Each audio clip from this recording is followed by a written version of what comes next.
Connect it to a wired network and external storage device attached. Connect to the FileHub SID. The default password is 11,111,111.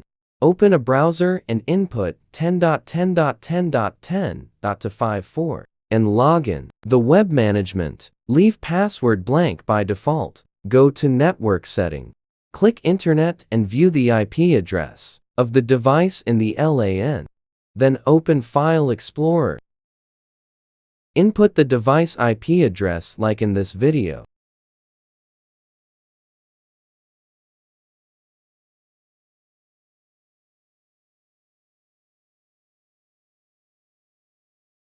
Input username, admin. Leave password blank by default. Then you can transfer files between external storage and PC. Besides, all the devices on the same network can share files.